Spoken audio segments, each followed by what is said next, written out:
Hey guys, welcome back to my channel, and welcome to my next weekly reading wrap-up / a little book haul.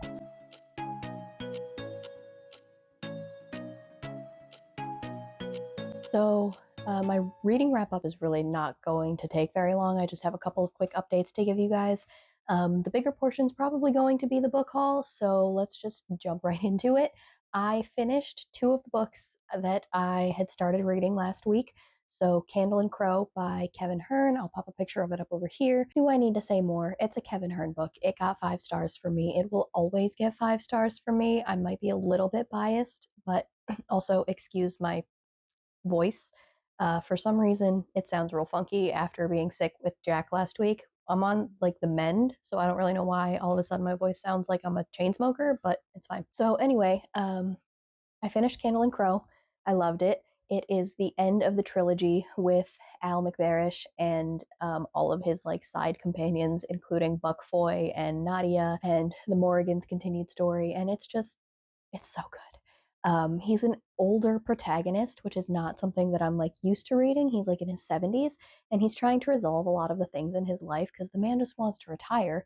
And I've talked about this series before on my channel, but like he is a sigil agent, which is a very rare commodity in the Iron Druid world. There's only 5 of them in the entire world.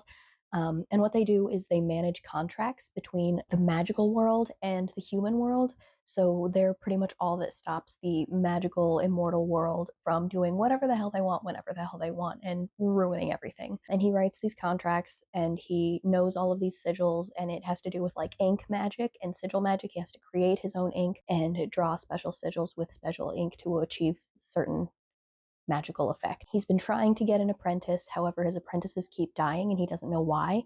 And he also has a curse on his head that he has to speak through like a text to speech app or something like that, because if he talks to somebody too much out loud, then they end up hating him, like absolutely despising him.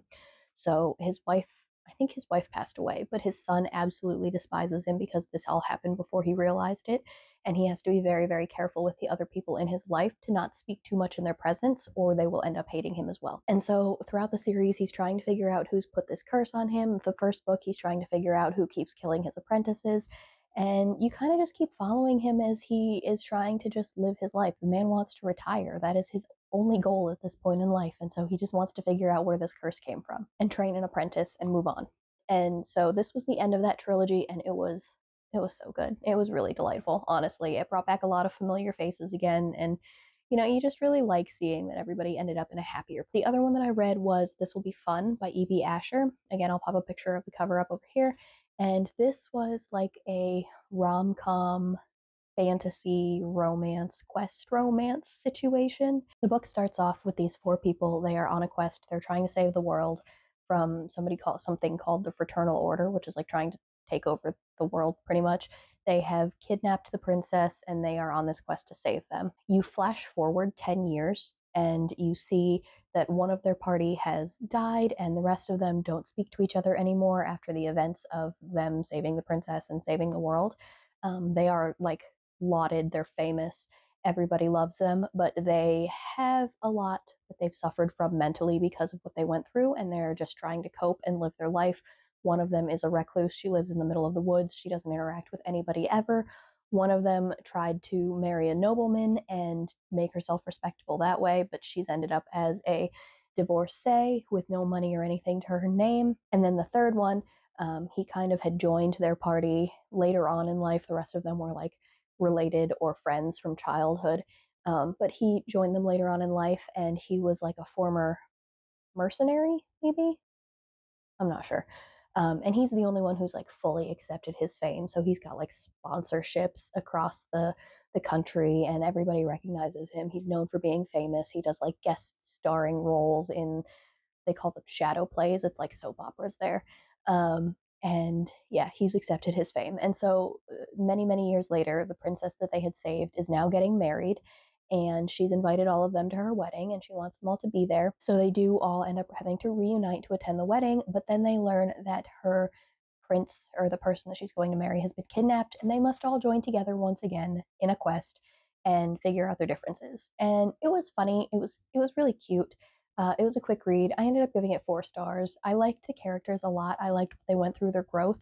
I liked the dynamic between a lot of them. The romances were a lot of fun. If you're looking for steam, it's not particularly steamy, although it does have a lot of like raunchier jokes. It's mostly fade to black though, if being perfectly honest. There's like a couple of spicy scenes, but nothing too in depth.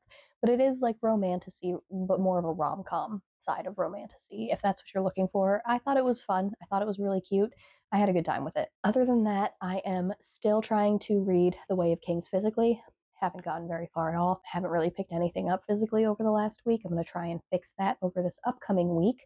And I'm still trying to read The Will of the Many by James Islington, just kind of here and there whenever I get to it. I'm not uninterested. I know I keep saying that and then not reading it. I'm not uninterested. I guess, have things that interest me more at any given time, maybe.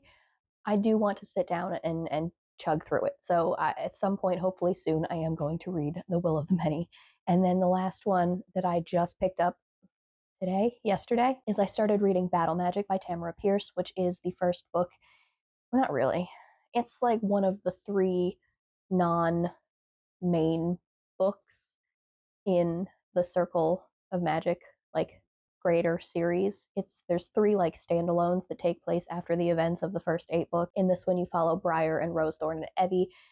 They are meeting the Emperor of Yangji, something along those lines. Yeah, I don't remember, but it's like a war torn country, and so they're trying to like find their way in this war, I guess you could say. So yeah, I just started that one though, and it's one that I've never read by Tamara Pierce. The Circle of Magic series is not. I prefer Tortal, so every time I've tried to go back to this, I've just like not, but I am going to finish it this time. I started the Battle Magic book and I will be finishing it. So I'll let you guys know what my fresh thoughts are. And speaking of Tamara Pierce, I do want to say that I had filmed an entire Tamara Pierce reading guide video. I think I'm going to scrap that one because I hadn't reread the Emelon books at that point, and so I was doing most of what I did from memory. But at this point, I've read most of Emelon, and I'm going to be finishing the rest of the books in the Circle Reforged. So I'm just going to completely re-record the Tamara Pierce reading order video. I know that not anybody was particularly like, nobody cares about this, but I want to make sure that my reading order video is the best that it can be. So we're just going to scrap the one that I filmed, and I'm going to film a better one that includes the thoughts that I have about the rest of the books as well. Okay, so that's all of the books that I have been reading, am reading, whatever, want to read, so on and so forth. I do want to put a little book haul in here because I have acquired a few books.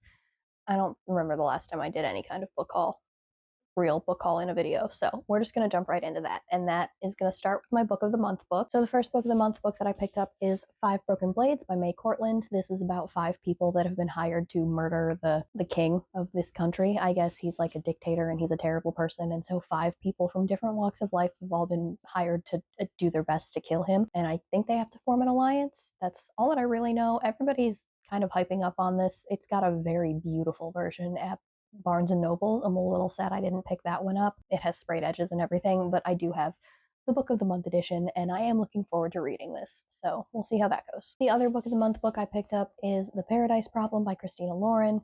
I love Christina Lauren. There's not many books of theirs that I haven't enjoyed, so I'm hoping that this will be the same. This is a second chance romance, which is why I say it that way. I'm not huge on second chance romance. Apparently, these 2 people, they got married back in college. I don't know what the reasons why were that they got married in college. They thought they signed the divorce papers. They didn't. Fast forward like 3 years later or something, she's a starving artist. He's a Stanford professor that is about to inherit like millions of dollars. But the only way they can do that, the clause says that he has to have been happily married for 5 years. And he's almost there, and his family wants to meet his wife, but she's not really the type of wife that they want him to have, so she needs to play a part. And yeah, we'll see. Second chance romance and I are not always on the best of terms, but I'm going to put my faith in Christina Lauren on this one, and I'm at least going to give it a shot. The next couple of books I grabbed from Barnes & Nobles when I went there last weekend, I picked up just a couple of sequels. So I picked up Persepolis Rising, which is the next book in the Expanse series by James S.A. Corey. You guys know I was reading all of these.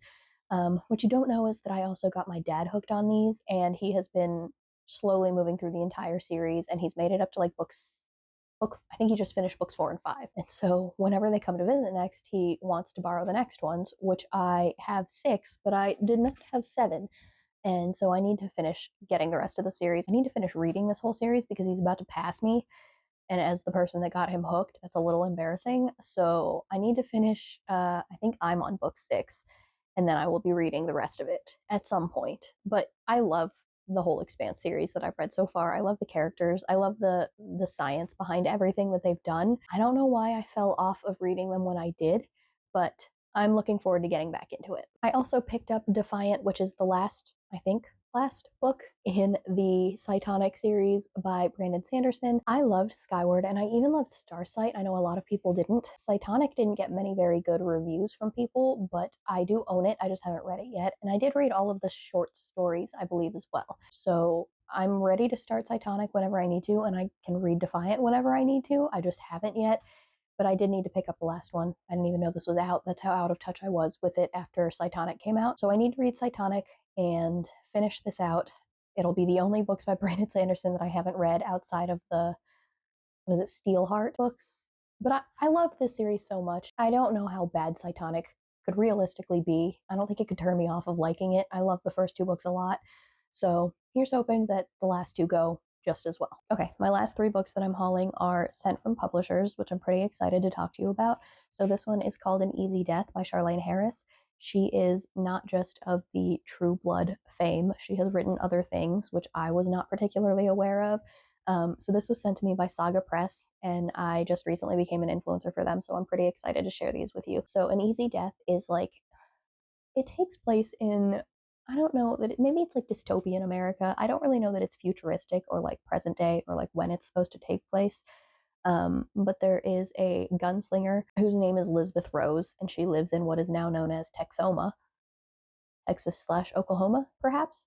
And she has been hired by a couple of Russian wizards to escort them across like the barren wasteland in order to find a magic user because they are desperate to save their czar's life. They think that this magic user is the descendant of Gregory Rasputin, and they think that he can help them, and he's their last hope to save their czar. That's all that I know, but I am intrigued, to say the least. It's it's an interesting concept. It's not one that I think that I've heard of before. So Charlaine Harris, not just True Blood, guys. You heard it here. She's writing all of these other things, which I wasn't aware of. Maybe there's other stuff. I don't really keep up with Charlaine Harris as an author. I tried to read. I don't even remember what they're called anymore. I tried to read those True Blood books, and I could never get into them. I know a lot of people love them, but this maybe this will work. The next book is also from Saga Press, and that is Court of Wanderers by Rin Chupeco. I think I did a short video where I hauled the first book that they sent me in this series, which is Silver Under Nightfall. And you essentially follow a vampire hunter that falls in with 2 vampires. I don't remember the specifics of the plot of the first book. I haven't read it yet, but this is the second book in that series. I think this is a duology, following the adventures of said vampire hunter that is now wandering around with these 2 vampires. I don't know what the relationship between them is. I don't know if they're just like traveling around as friends or if it's like a polyamorous relationship. I got polyamorous vibes from reading the summary of the first one, but I could be totally wrong, so take that with a grain of salt. This is the second book in that duology, and yeah, it sounds really interesting. And then last but not least, I received The Midnight Feast by Lucy Foley. This is from William Morrow Publishers. Once again, I recently became an influencer for their new releases, and so they sent me this. You guys know I dabble in mystery here and there, so I haven't read Lucy Foley's other things that have been like big hits, but I am hoping to enjoy this one. I just got this sent in the mail this week. I think I have an e-arc of it as well. So it shouldn't be too hard to read. It's fairly short. So this one has to do with a place called The Manor. It's a recently opened luxury resort that has invited a lot of people to come and stay at it in their grand opening. However, people start dying, or one person died and then more people died. I'm not entirely certain of the specifics there, but they are trying to figure out what happened this opening weekend of this luxury, like super, super luxury exclusive resort that is located on top of this secluded mountain in the woods.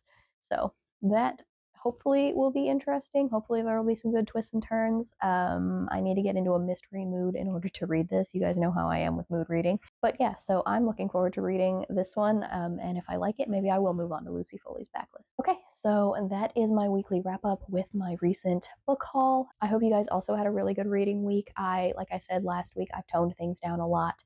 After having read the most of the Circle of Magic books, I slowed down, and so I focused on the two that I was in the middle of, and hopefully I can get more reading done before the end of the month. I've got a week left. I hope all of you guys managed to close out the month of May with a lot of really good reads as well, and that is all for me today, guys. So don't forget to like, comment, and subscribe. It really helps out my channel. Down in the description box, you're going to see links to my Goodreads, my X, I remembered this time, and my Instagram in case you wanted to follow me on any of those. But I'll talk to you in my next one. Bye.